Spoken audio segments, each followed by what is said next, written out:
Hey guys, welcome back to my YouTube channel. ಇವತ್ತೇನೆಂದರೆ Muslim ಸ್ಟೈಲಲ್ಲಿ mutton biryani ಹೇಗೆ ಮಾಡೋದಂತ ನೋಡೋಣ. ತುಂಬಾ ಚೆನ್ನಾಗಿ ಬರ್ತದೆ ಇದು. ಸ್ಕಿಪ್ ಮಾಡಬೇಡಿ. ಸ್ಕಿಪ್ ಮಾಡಿದರೆ ನೀವು ನಾನು ಏನೆಲ್ಲ ಹಾಕ್ತೀನಿ ಅಂತ ನಿಮಗೆ ಗೊತ್ತಾಗಲ್ಲ. ಹಾಗಾಗಿ ಸ್ಕಿಪ್ ಮಾಡದೆ ನೀವು ವಿಡಿಯೋನ ನೋಡಬೇಕು. ತುಂಬಾ ಚೆನ್ನಾಗಿ ಬರ್ತದೆ ಇದೇ ಥರ ಮಾಡಿದರೆ. ಮತ್ತು ನಾನಿಲ್ಲಿ ಅರ್ಧ kg ಮಟನ್ ತೆಗಿತಾ ಇದ್ದೇನೆ. ನಿಮಗೆ ಎಷ್ಟು ಬೇಕೋ ಅಷ್ಟು ತೆಗೆದ್ರೆ ಆಯಿತು. 1 kg ಆದರೆ 1 kg ಪರವಾಗಿಲ್ಲ. ನಾನಿಲ್ಲಿ ಅರ್ಧ kg ಮಟನ್ಗೆ 3 ಈರುಳ್ಳಿ ಮತ್ತು 3 ಟೊಮೆಟೊ ತೆಗಿತಾ ಇದ್ದೀನಿ. ಯಾಕೆಂದರೆ ನಿಮಗೆ ಜಾಸ್ತಿ ಹಾಕಿದರೆ ಮಟನ್ ಈಗ 1 kg ಇದ್ದರೆ ಆವಾಗ ನೀವು 6 ಈರುಳ್ಳಿ ತಗೊಂಡ್ರೆ ಇತ್ತು. ಸೊ ನಾನಿಲ್ಲಿ ಅರ್ಧ kg ಇದು ಮಾಡೋದಲ್ವ, ಹಾಗಾಗಿ ಎಷ್ಟು ನನಗೆ ಸಾಕಾಗ್ತದೆ. ಅದನ್ನು ಸ್ಲೈಸಾಗಿ ಕಟ್ ಮಾಡಬೇಕು. ಇದಂದರೆ ಮಸಾಲೆಗೆ ನಾವು ಮಟನ್ ಗ್ರೇವಿ ಮಾಡ್ತೀವಲ್ಲ, ಹಾಗಾಗಿ ಅದಕ್ಕಾಗಿ ಫಸ್ಟಿಗೆ ನಾನಿಲ್ಲಿ ಗ್ರೇವಿ ಹೇಗೆ ಮಾಡೋದಂತ ನಿಮಗೆ ಹೇಳಿಕೊಡ್ತೇನೆ. ನಾನಿಲ್ಲಿ ಈಸಿ ಆಗಲಿಕ್ಕಾಗಿ ಫುಡ್ ಪ್ರೊಸೀಜರ್ ಇದೆ ಅಲ್ವಾ, ಅದರಲ್ಲಿ ನಾನು ಆನಿಯನ್ ಕಟ್ ಮಾಡ್ತಾ ಇದ್ದೇನೆ. ಯಾಕೆಂದರೆ ತುಂಬಾ ಬೇಗ ಆಗ್ತದೆ ಇದೊಂದಿದ್ದರೆ. ನಿಮಗೆ ಬೇಕಿದ್ದಲ್ಲಿ ನೀವು ಹೇಳಿ, ಇದು ಎಲ್ಲಿ ನಾನು ತಗೊಂಡಿದ್ದು ಎಲ್ಲ ನಾನು ನಿಮಗೆ ನೆಕ್ಸ್ಟ್ ವೀಡಿಯೋದಲ್ಲಿ ಹೇಳ್ತೇನೆ. ನೋಡಿ, ತುಂಬಾ ಚೆನ್ನಾಗಿ ಸ್ಲೈಸಾಗಿ ಕಟ್ಟಾಗಿ ಬರ್ತಾಯಿದೆ. ತುಂಬಾ ಸ್ಲೈಸಾಗಿ ತಿನ್ನಾಗಿ ಬರ್ತಾಯಿದೆ. ಅದು ನಾವು ಆಯಿಲ್ಗೆ ಹಾಕಿದರೆ ಬೇಗನೆ ಫ್ರೈ ಆಗ್ತದೆ. ಹಾಗಾಗಿ ನಾನು ಇದರಲ್ಲಿ ಕಟ್ ಮಾಡ್ತಾಯಿದ್ದೀನಿ. ಕೆಲಸನೂ ಹಾಗೆ ಬೇಗ ಹಾಗೆ ಹೋಗ್ತದೆ ನಮ್ಮದು, ತುಂಬ ಲೇಟ್ ಆಗೋಲ್ಲ. ಮತ್ತು ನಾವು ಇದಕ್ಕೆ ಸ್ವಲ್ಪ ಕೊತ್ತಂಬರಿ ಸೊಪ್ಪು ಮತ್ತು ಪುದೀನ ಸೊಪ್ಪು ಬೇಕು, ಅದನ್ನು ಕೂಡ ತಗೊಂಡಿದ್ದೀನಿ. ನಾನು ಇಷ್ಟು ಅಂದಾಜಿಗೆ ತಗೊಂಡಿದ್ದೀನಿ. ಅಂದರೆ ಒಂದು ಕೈಯಲ್ಲಿ ಎಷ್ಟು ಆಗ್ತದೆ ಅಷ್ಟು. ಮತ್ತು ಒಂದು 10 to 15 ಗ್ರೀನ್ ಚಿಲ್ಲಿ ತಗೊಂಡಿದ್ದೀನಿ. ಅದು ಬೇಕಾದಷ್ಟು ನಾವು ಹಾಕಿದರೆ ಇತ್ತು. ಇದು ಸ್ಪೈಸ್ ತುಂಬಾ ಸ್ಪೈಸ್ ಇಲ್ಲ, ಹಾಗಾಗಿ ನಾನು ಅಷ್ಟು ತಗೊಂಡಿದ್ದೀನಿ. ಸ್ಪೈಸ್ ತುಂಬಾ ಇದ್ದರೆ ನೀವು ಕಮ್ಮಿ ತಗೊಂಡ್ರೆ ಇದು ಗೊತ್ತಾಗ್ತದಲ್ಲ ಸ್ಪೈಸ್ ಯಾವ ಥರ ಇದೆ ಅಂತ. ಇದು ತುಂಬ ಜಾಸ್ತಿನೂ ಸ್ಪೈಸ್ ಆಗಿಲ್ಲ. ಮತ್ತು ನಾನು ಪೇಸ್ಟ್ ಮಾಡಿದ್ದು ಎಷ್ಟು ಬೇಕೋ ಅಷ್ಟು ನೋಡಿ ಹಾಕೋದು ಮಸಾಲ ಮಾಡುವಾಗ. ತುಂಬ ಸ್ಪೈಸ್ ಆದರೆ ತಿನ್ನೋಕ್ಕೂ ಚೆನ್ನಾಗಲ್ಲ, ಹಾಗಾಗಿ. ಮತ್ತು ಇದನ್ನೆಲ್ಲ ಕಟ್ ಮಾಡಿ ಒಂದು ಮಿಕ್ಸಿ ಜಾರಿಗೆ ಹಾಕ್ತಾಯಿದ್ದೇನೆ. ಇದಕ್ಕೆ ನೀರೇನು ಆ್ಯಡ್ ಮಾಡಬೇಡಿ, ಹಾಗೆಯೇ ನಾವು ಪೇಸ್ಟಾಗಿ ಇದನ್ನು ಗ್ರೈಂಡ್ ಮಾಡಬೇಕು. ನೀರು ಅಂದರೆ ನಾವು ವಾಶ್ ಮಾಡಿರ್ತೀವಲ್ಲ ಪುದೀನ ಮತ್ತು ಕೊತ್ತಂಬರಿ ಸೊಪ್ಪು, ಅದರಲ್ಲೇ ಇರ್ತದೆ. ಹಾಗಾಗಿ ಇದಕ್ಕೆ ನೀರೇನು ಬೇಡ.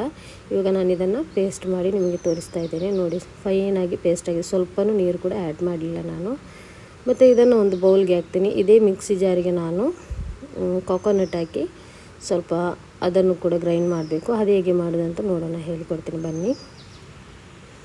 ನೋಡಿ, ಫೈನಾಗಿ ಪೇಸ್ಟ್ ಆಗಿದೆ ಇದು ನಮ್ಮದು ಮಸಾಲ. ಮತ್ತು ನಾನು ಇದರಲ್ಲಿ ಕಾಲು ಕಪ್ಪಷ್ಟು ತೆಂಗಿನಕಾಯಿ ತುರಿಬೇಕು. ಮತ್ತು ಒಂದು ಸ್ವಲ್ಪ 10-15 ಗೇರು ಬೀಜನೂ ಬೇಕು. ಎಲ್ಲ ಇದಕ್ಕೇ ಹಾಕಿ ನಾನು ಪೇಸ್ಟ್ ಮಾಡ್ತಾಯಿದ್ದೇನೆ, ಬೇರೆ ಬೇರೆ ಪೇಸ್ಟ್ ಮಾಡ್ತಾಯಿಲ್ಲ. ಹಾಗಾಗಿ ಗೇರು ಬೀಜ, ಕೊಕೊನಟ್, ಮೊಸರೆಲ್ಲ ಹಾಕಿ ನಾವು ಪೇಸ್ಟ್ ಮಾಡಿ ಇಟ್ಟರೆ ಒಂದು ಸೈಡಲ್ಲಿ ಬೇಗ ಬೇಗ ನಮ್ಮ ಕೆಲಸ ಎಲ್ಲ ಆಗ್ತದೆ. ಅದಕ್ಕೆ ನಾನು ಮುಂಚೆನೇ ಈ ಥರ ಎಲ್ಲ ಮಾಡಿಡೋದು. ಮೊಸರು ಇದಕ್ಕೆ ಹಾಕಿ ಗ್ರೈಂಡ್ ಮಾಡಬೇಕೇನಂತಿಲ್ಲ. ಮತ್ತು ಮಸಾಲೆಗೆ ಕೂಡ ಹಾಕಿದರೆ ಆಗ್ತದೆ. ಆದರೆ ನಾನಿಲ್ಲಿ ಈಸಿ ಆಗ್ತದೆ ಅಂತಲ್ಲ, ಈಸಿ ಆಗ್ತದೆ ಹೇಳಿ ಈ ಥರ ಮಾಡಿದ್ದು. ನಿಮಗೆ ಯಾವ ಥರ ಬೇಕೋ ಆ ಥರ ಮಾಡಿ. ಮತ್ತು ಇದಕ್ಕೆ ಬೇಕಾದಷ್ಟು 1.5 ಟೇಬಲ್ ಸ್ಪೂನಷ್ಟು ಧನಿಯಾ ಪೌಡರ್ ಬೇಕು. 1/4 ಟೀ ಸ್ಪೂನಷ್ಟು ಹೋಮ್ ಮೇಡ್ ಗರಂ ಮಸಾಲ ಆಗಿರ್ತದೆ ಇದು. ಅದು 1/4 ಟೀ ಸ್ಪೂನಷ್ಟು ಹೋಮ್ ಮೇಡ್ ಗರಂ ಮಸಾಲ ತಗೊಂಡಿದ್ದೀನಿ. ಮತ್ತು ಒಂದು ಟೇಬಲ್ ಸ್ಪೂನಷ್ಟು ಬಿರಿಯಾನಿ ಮಸಾಲ ಬರ್ತದಲ್ಲ, ಅದು ಕೂಡ ಹಾಕಿದ್ದೇನೆ. ಮತ್ತು ಸ್ವಲ್ಪ ಅರಶಿನ, ಮತ್ತು ಸ್ಪೈಸಿಗೆ ಬೇಕಾದಷ್ಟು ಸ್ವಲ್ಪ ಒಂದು ಅರ್ಧ ಟೇಬಲ್ ಸ್ಪೂನಷ್ಟು ಪೆಪ್ಪರ್ ಪೌಡರ್ ತಗೊಂಡಿದ್ದೀನಿ. ಹಾಗೆ ನಾವು ಈಗ ಮಸಾಲೆಗೆ ಆನಿಯನ್ ಫ್ರೈ ಮಾಡಬೇಕಲ್ವ, ಅದಕ್ಕಾಗಿ ನಾನಿಲ್ಲಿ 2 ಟೇಬಲ್ ಸ್ಪೂನ್ ಅಷ್ಟು ಆಯಿಲ್ ತಗೊಂಡು, ಅದು ಬಿಸಿ ಆದಮೇಲೆ ನಾವು ಸ್ಲೈಸ್ ಮಾಡಿ ಇಟ್ಟ ಆನಿಯನ್ ಉಂಟಲ್ವ, ಅದನ್ನು ಇದಕ್ಕಾಗಿ ಫ್ರೈ ಮಾಡ್ತಾ ಇದ್ದೇನೆ. ಫ್ರೈ ಮಾಡುವಂಥ ಮುಂಚೆ ಸ್ವಲ್ಪ ಸಾಲ್ಟು ಕೂಡ ಹಾಕಿ, ಯಾಕೆಂದರೆ ಬೇಗನೆ ಫ್ರೈ ಆಗ್ತದೆ ಹಾಗಾಗಿ. ಮತ್ತು ಇದನ್ನು ಚೆನ್ನಾಗಿ ಫ್ರೈ ಮಾಡಬೇಕು. ಎಣ್ಣೆಯಲ್ಲೇ ಲೋ ಫ್ಲೇಮಲ್ಲಿಟ್ಟು ತುಂಬಾ ಚೆನ್ನಾಗಿ ಫ್ರೈ ಮಾಡಿ. ಮತ್ತು 1 ಟೇಬಲ್ ಸ್ಪೂನಷ್ಟು ಜಿಂಜರ್ ಗಾರ್ಲಿಕ್ ಪೇಸ್ಟನ್ನು ಕೂಡ ಹಾಕಿ, ಇದು ಆನಿಯನ್ ಫ್ರೈ ಆಗ್ತಾ ಬರುವಾಗ ನಾವು ಜಿಂಜರ್ ಗಾರ್ಲಿಕ್ ಪೇಸ್ಟ್ ಹಾಕಿ ಫ್ರೈ ಮಾಡಿದರೆ ತುಂಬಾ ಚೆನ್ನಾಗಿ ಸ್ಮೆಲ್ ಬರ್ತದೆ. ಅದು ಹೊರಗಡೆಲ್ಲ ಹೋಗ್ತದೆ, ಅಷ್ಟು ಚೆನ್ನಾಗಿ ಬರ್ತದೆ. ಅದಕ್ಕೆ ಈ ಥರ ಮಾಡಿ. ಮತ್ತು ಅದು ಕೂಡ ಫ್ರೈ ಆದಮೇಲೆ ನಾವು ಟೊಮೆಟೊ ಕಟ್ ಮಾಡಿದ್ದೇವಲ್ಲ, ಅದನ್ನು ಕೂಡ ಹಾಕಿ ಚೆನ್ನಾಗಿ ಫ್ರೈ ಮಾಡಿ. ಏನು ಬಾಯಿಗೆ ಸಿಗೋದಿಲ್ಲ ಆ ಥರ ಫ್ರೈ ಮಾಡಬೇಕು. ತುಂಬಾ ಇದರಲ್ಲೇ ಫ್ರೈ ಮಾಡಬೇಕು, ಮೀಡಿಯಮ್ ಫ್ಲೇಮಲ್ಲಿಟ್ಟು. ಒಮ್ಮೆ ನೋಡಿ ಮಾಡಿ. ಮೀಡಿಯಮ್ ಫ್ಲೇಮ್ ಟು ಫಾಸ್ಟಿಗೆ ಆದರೆ ಫಾಸ್ಟು, ಸ್ಲೋ ಆದರೆ ಸ್ಲೋ, ಆ ಥರ ನೋಡಿ ಹಾಕಿ. ಮತ್ತು ನಾವು ತೆಗೆದಿಟ್ಟ ಮಸಾಲ ಉಂಟಲ್ವ, ಪೌಡರ್ ಐಟಮ್ ಸ್ಪೈಸಸ್, ಅದನ್ನೆಲ್ಲ ಇದಕ್ಕೆ ಹಾಕಿ ಮತ್ತೆ ಕೂಡ ಫ್ರೈ ಮಾಡಿ. ಮತ್ತು ಇದರಲ್ಲಿ ನಾನು ಚಿಲ್ಲಿ ಪೇಸ್ಟ್ ಉಂಟಲ್ವ, ಅದು ಎಷ್ಟು ಬೇಕೋ ಅಷ್ಟೇ ನೋಡಿ ಹಾಕ್ತಾಯಿದ್ದೀನಿ. ನಾನು 3 ಟೇಬಲ್ ಸ್ಪೂನ್ ಫಸ್ಟಿಗೆ ಹಾಕಿದ್ದೀನಿ, ಯಾಕೆಂದರೆ ಬೇಕಿದ್ದಲ್ಲಿ ಹಾಕು ಅಂತ. ತುಂಬಾ ಸ್ಪೈಸಿ ಆದರೆ ಚೆನ್ನಾಗಿ ಬರಲ್ಲ, ಮೀಡಿಯಮ್ ಸ್ಪೈಸ್ ಇರಬೇಕು. ಹಾಗಾಗಿ ಮತ್ತು ನಾವು ಕೊಕೊನಟ್ ಗೇರು ಬೀಜ ಎಲ್ಲ ಉಂಟಲ್ವ, ಒಣ ಗೇರು ಬೀಜ ಅದರ ಪೇಸ್ಟ್ ಮಾಡಿ ಅದನ್ನು ಕೂಡ ಇದಕ್ಕೆ ಆ್ಯಡ್ ಮಾಡಿ ಮಿಕ್ಸ್ ಮಾಡ್ತಾ ಇದ್ದೇನೆ. ಇದರ ಹಸಿ ವಾಸನೆ ಹೋಗುವಷ್ಟು ನೀವು ಫ್ರೈ ಮಾಡಬೇಕು. ಈ ಥರ ಮಾಡಿ ನೋಡಿ ನೀವು, ತುಂಬಾ ಚೆನ್ನಾಗಿ ಬರ್ತದೆ, ತುಂಬಾ ಚೆನ್ನಾಗಿ, ತುಂಬಾ ಟೇಸ್ಟಿಯಾಗಿತ್ತು. ಇದನ್ನು ಚೆನ್ನಾಗಿ ಫ್ರೈ ಆದಮೇಲೆ ನಾನಿಲ್ಲಿ ಮಟನ್ ಬೇಯಿಸಿಟ್ಟಿದ್ದೆ, ಅದರ ನೀರು ಸಮೇತ ಇದಕ್ಕೆ ಹಾಕ್ತಾಯಿದ್ದೇನೆ. ಯಾಕೆಂದರೆ ನಾನಲ್ಲಿ ಯಾವ ಥರದ ನೀರು ಕೂಡ ಆ್ಯಡ್ ಮಾಡಲಿಲ್ಲ, ಹಾಗಾಗಿ ಮಟನಲ್ಲಿದ್ದ ನೀರನ್ನು ಕೂಡ ಇದಕ್ಕೆ ಆ್ಯಡ್ ಮಾಡಿ ಇದನ್ನು ನೀನು ಚೆನ್ನಾಗಿ ಬೇಯಿಸ್ಬೇಕು ಆ ಥರನೇನು ಏನಿಲ್ಲ, ಸ್ವಲ್ಪ ಕುದಿ ಬಂದರೆ ಸಾಕು. ಯಾಕೆಂದರೆ ಆಲ್ರೆಡಿ ಅದನ್ನು ಬೇಯಿಸಿಟ್ಟಿದ್ದೀವಿ, ಚೆನ್ನಾಗಿ ಬಂದಿದೆ ಅದು. ಇಷ್ಟು ಮಸಾಲ ನನಗೆ ಅದರಲ್ಲಿ ಉಳಿತು, ಯಾಕೆಂದರೆ ನಾನು ಹಾಕಲಿಲ್ಲ, ಸ್ಪೈಸ್ ಎಲ್ಲ ಕರೆಕ್ಟಾಗಿದೆ. ಅಲ್ಲಿ ನಮ್ಮದು ಗ್ರೇವಿ ರೆಡಿ ಆಯಿತು. ಇವಾಗ ನಾವು ರೈಸ್ ಮಾಡಬೇಕಲ್ಲ, ರೈಸ್ ಎಲ್ರಿಗೂ ಮಾಡಿದೆ ಹೇಗೆ ಅಂತ ಗೊತ್ತೇ ಇದೆ, ಆದರೂ ನಿಮಗೆ ತೋರಿಸ್ತಾ ಇದ್ದೇನೆ. ನಾನಿಲ್ಲಿ 2 ಕಪ್ಪು ಇರಾ ಗೋಲ್ಡ್ ರೈಸ್ ತಗೊಂಡಿದ್ದೀನಿ.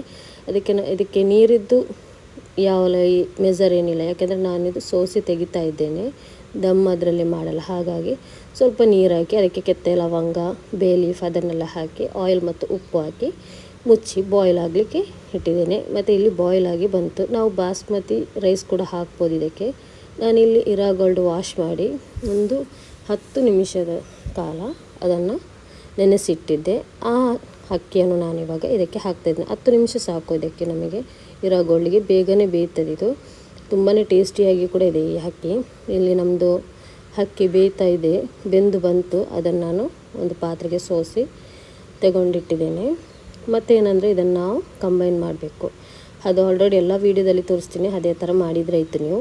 ನಾನು ಇದೇ ಥರ ಜಾಸ್ತಿ ಮಾಡೋದು, ಜಾಸ್ತಿ ಏನು ಹಾಕೋಕ್ಕೆ ಹೋಗಲ್ಲ, ವೇಸ್ಟ್ ಅದೆಲ್ಲ ಫ್ಲೇವರ್ ಬರಲ್ಲ. ಅದೊಂದು ವೀಡಿಯೋಗೆ ಚೆನ್ನಾಗಿ ಬರ್ತದೆ ಅಂತ ಹಾಕ್ತಾಯಿದ್ದೀವಿ. ಹಾಗೆ ಒಂದು ಸ್ಟೆಪ್ ನಾನಿಲ್ಲಿ ಊಟವನ್ನು ಹಾಕಿ, ರೈಸ್ ಇದೆ ಅಲ್ವ ಅದು ಹಾಕಿದ್ದೇನೆ. ಮತ್ತು ಫ್ರೈ ಮಾಡಿದ ಆನಿಯನ್ ಹಾಕಿದೆ. ಅದಕ್ಕಿಂತ ಮುಂಚೆ ಕಲರ್ ಕೂಡ ಹಾಕಿದ್ದೇನೆ, ಲೆಮನ್ ಫುಡ್ ಕಲರ್ ಬರ್ತದೆ, ಅದನ್ನು ಹುಡಿಯಾಗಿ ಇಟ್ಟಿದ್ದೇನೆ. ಯಾವ ನೀರಲ್ಲಿ ಕೂಡ ಬೆರೆಸಲಿಲ್ಲ ನಾನು, ಹಾಗೆಯೇ ಹಾಕಿದರೂ ಕೂಡ ಪರವಾಗಿಲ್ಲ. ಮತ್ತು ಪುದೀನ, ಕೊರಿಯಂಡರ್ ಲೀಫು ಅದನ್ನು ಹಾಕಿ, ಮತ್ತು ಅದಕ್ಕೆ ನಾನು ಸ್ವಲ್ಪ ಬಿರಿಯಾನಿ ಮಸಾಲೆ ಕೂಡ ಆ್ಯಡ್ ಮಾಡ್ತಾ ಇದ್ದೇನೆ, ಯಾಕೆಂದರೆ ಅದೊಂದು ಫ್ಲೇವರ್ ತುಂಬಾ ಚೆನ್ನಾಗಿ ಬರ್ತದೆ ರೈಸಿಗೆ. ಅದಾದಮೇಲೆ ನೆಕ್ಸ್ಟ್ ಸ್ಟೆಪ್ಪು ಕೂಡ ನಾವಿಲ್ಲಿ ಅದೇ ಥರ ಫಸ್ಟಿಗೆ ಮಾಡಿದ್ದೇವಲ್ಲ ಅದೇ ಥರ ಮಾಡಿದರೆ ಆಯಿತು. ನಾವು ಫುಡ್ ಕಲರ್, ಆನಿಯನ್, ಕೊತ್ತಂಬರಿ, ಪುದೀನ ಲೀಫ್ ಅದನ್ನೆಲ್ಲ ಹಾಕಿ, ಮತ್ತು 2 ಟೇಬಲ್ ಸ್ಪೂನಷ್ಟು ಗೀಯನ್ನು ಹಾಕಿ. ಜಾಸ್ತಿ ಗೀ ಹಾಕ್ಲಿಕ್ಕೆ ಹೋಗಬೇಡಿ, ಯಾಕೆಂದರೆ ಚೆನ್ನಾಗಲ್ಲ, ಅದು ಮುಖಕ್ಕೆ ಹೊಡೆದಾಗೆ ಸ್ಮೆಲ್ ಬರ್ತದೆ. ಅದಕ್ಕಾಗಿ ಎಷ್ಟು ಬೇಕು ಅಷ್ಟೇ ಹಾಕಬೇಕು, ಇದೆ ಅಂತ ಹೇಳಿ ತುಂಬಾ ಹಾಕಬೇಡಿ. ಹಾಗಾಗಿ ಇದನ್ನು ನಾನು ದಮ್ಮಲ್ಲಿ ಯಾವುದಕ್ಕೂ ಇಡಲ್ಲ, ಯಾಕೆಂದರೆ ಆಲ್ರೆಡಿ ಬೆಂದು ಬಂದಿದೆ. ದಮ್ಮಲ್ಲಿ ಬೇಕಂತನಿಲ್ಲ, ಅಷ್ಟು ಚೆನ್ನಾಗಿ ಬರ್ತದೆ. ಇದನ್ನು ಯಾವ ಥರ ಸೆಟ್ ಮಾಡೋದು ಅಂತ ನಾನು ನಿಮಗೆ ತೋರಿಸ್ತೇನೆ. ಪ್ಲೇಟಿಗೆ ಫಸ್ಟ್ ನಾವು ಗ್ರೇವಿ ಹಾಕಬೇಕು. ಇದು ನಮ್ಮ ಮೊದಲು ಮುಸ್ಲಿಂ ಸ್ಟೈಲಲ್ಲಿ ಇದೇ ಥರ ಮಾಡ್ತಾ ಇದ್ದದ್ದು. ಈ ಥರ ಮಾಡೋದು ಮಂಗಳೂರು ಸ್ಟೈಲಲ್ಲಿ ಬಿರಿಯಾನಿ, ಡಬಲ್ ಕಲರ್ ಬಿರಿಯಾನಿ ಕೂಡ ಹೇಳ್ತಾರೆ ಇದಕ್ಕೆ. ಸ್ವಲ್ಪ ನಾವು ಫಸ್ಟಿಗೆ ಗ್ರೇವಿಯನ್ನು ಹಾಕಬೇಕು, ಮತ್ತು ಅದಕ್ಕೆ ಬೇಕಾದಷ್ಟು ರೈಸ್ ಕೂಡ ಹಾಕಿ, ಊಟವನ್ನು ಹಾಕಿ, ಮತ್ತು ಅದಕ್ಕೆ ಏನೆಲ್ಲ ಬೇಕೋ ಅದನ್ನು ಮಾಡಿದರೆ ಆಯಿತು. ಇಷ್ಟೇ ಇರೋದು ಗೈಸ್, ತುಂಬಾ ಚೆನ್ನಾಗಿದೆ. ಮತ್ತು ನಾನು ಇದಕ್ಕೆ ಸ್ವಲ್ಪ ಸಲಾಡ್ ಮಾಡಿದ್ದೇನೆ, ಕಬಾಬ್ ಕೂಡ ಮಾಡಿದ್ದೇನೆ. ಅದರ ರೆಸಿಪಿ ನಾನು ಹಾಕಲಿಲ್ಲ. ನೆಕ್ಸ್ಟ್ ಬೇಕಿದ್ದಲ್ಲಿ ನೀವು ಕಮೆಂಟ್ ಮಾಡಿ ಹಾಕ್ತೇನೆ. ಇಷ್ಟೇ ಇರೋದು. ನೀವು ನೋಡಿದ್ರಲ್ಲ ಗೈಸ್ ಮಟನ್ ಬಿರಿಯಾನಿ ಹೇಗೆ ಮಾಡೋದಂತ. ಇದೇ ಥರ ನೀವು ಕೂಡ ಮನೆಯಲ್ಲಿ ಮಾಡಿ ನನಗೆ ಕೂಡ ಫೀಡ್ಬ್ಯಾಕ್ ಕಮೆಂಟಲ್ಲಿ ತಿಳಿಸಿ. ಹಾಗೆ ನನ್ನ ವಿಡಿಯೋ ಇಷ್ಟ ಆದಲ್ಲಿ ಪ್ಲೀಸ್ ಸಬ್ಸ್ಕ್ರೈಬ್ ಮಾಡಿ, ಹಾಗೆ ಫ್ಯಾಮಿಲಿ ಫ್ರೆಂಡ್ಸಿಗೆ ಶೇರ್ ಮಾಡಿ. ನೆಕ್ಸ್ಟ್ ವಿಡಿಯೋದಲ್ಲಿ ಸಿಗುವವರೆಗೂ ಬಾಯ್, ಟೇಕ್ ಕೇರ್.